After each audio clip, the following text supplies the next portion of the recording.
Assalamualaikum warahmatullahi wabarakatuh.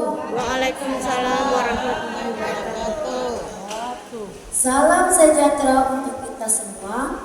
Shalom, Om Swastiastu, Namo Buddhaya, salam kebajikan, Rahayu. Halo semuanya, perkenalkan nama saya Syarifah Anissa Kirana Tanamal. Biasa saya dipanggil Anissa. Saya siswa dari SD Negeri 4 Bulan akan membawakan cerita yang berasal dari Maluku yang berjudul Suku Kapas Nusa Kampung. Alkisah, pada beratus tahun yang lalu ada sebuah pulau yang bernama Pulau Ayu-Ayu.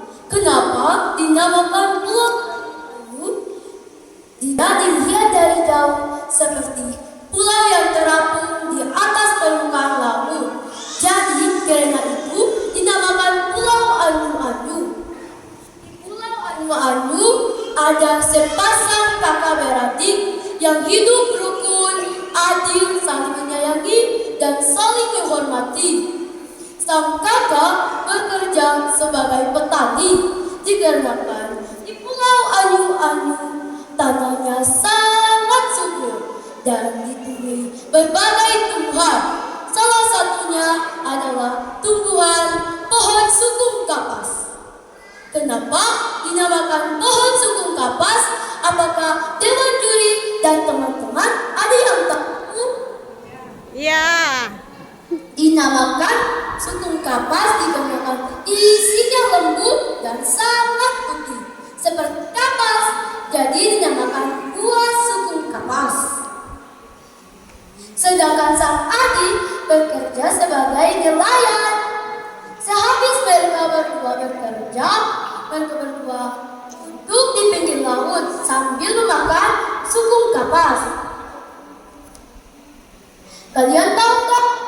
Sukung kapas adalah salah satu makanan kesukaan mereka karena yang isinya lembut dan rasanya yang sangat enak. Tetapi kebahagiaan mereka cuma sampai di situ.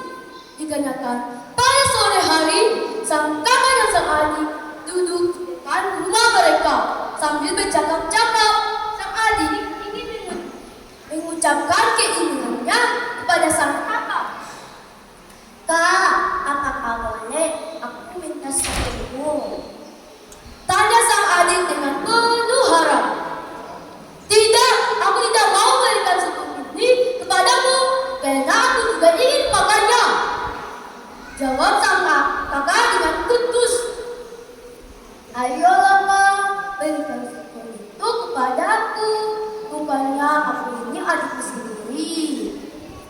Tidak. Walaupun kamu memintanya dengan air mata, aku tidak akan berikan suku itu kepadamu. Emangnya kamu siapa? Asal kamu tahu, aku tidak akan mempunyai adik sepertimu. Sumpah sang kakak. Sedangkan sang adik terduduk membeku dengan penuh rasa sedih dan bercampur marah pada sang kakak. Kak, cuma gara-gara suku itu kamu bersumpah kepadaku. Lalu sang adik meninggalkan tempat. Tiba-tiba Pulau Ayu-Ayu terbelah menjadi dua bagian. Bahkan dua suku juga terbelah menjadi dua bagian. Dia bagian sang kakak dan bagian sang adik. Sang adik melihat sang kakak dan kakak masih melihat sang adik dengan wajah yang penuh amarah. Sang adik pun melanjutkan perjalanannya.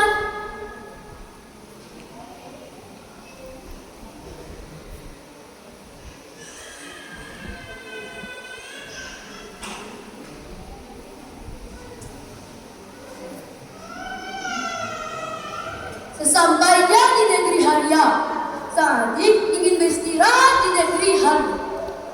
Sehabis sang adik beristirahat di negeri Haria, sang adik ingin melanjutkan perjalanannya.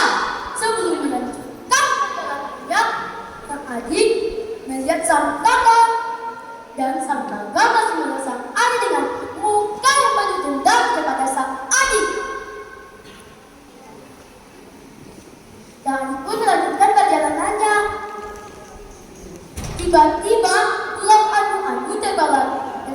terbagi menjadi satu bagian yang bernama Pulau Maulana. Sang adik melanjutkan perjalanannya yang ingin ke Pulau Ambon.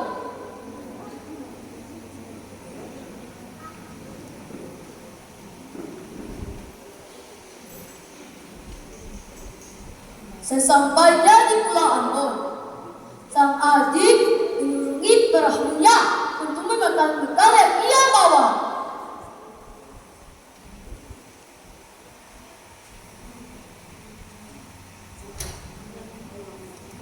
Sehabis sang adik memakan bekal yang ia bawa, sang adik ingin mencari tempat yang aman dikarenakan langit semakin gelap. Pagi hari pun tiba. Sang adik ingin melanjutkan perjalanannya. Sebelum melanjutkan perjalanannya, sang adik melihat sang kakak. Dan sang kakak masih melihat sang adik yang masih penuh dengan amarah dan dendam kepada sang adik. Sang adik ingin menarik saunya, tetapi tidak bisa menarik. Ternyata saunya tenggelam di bawah dasar lautan. Ia pun mengambil pisau untuk memotongnya jadi 3 bagian dan menjadi pulau yang bernama Pulau Tiga yang berada di Jazirah Lehitu Betualan Negeri Asilulu. Sang adik pun melanjutkan perjalanannya.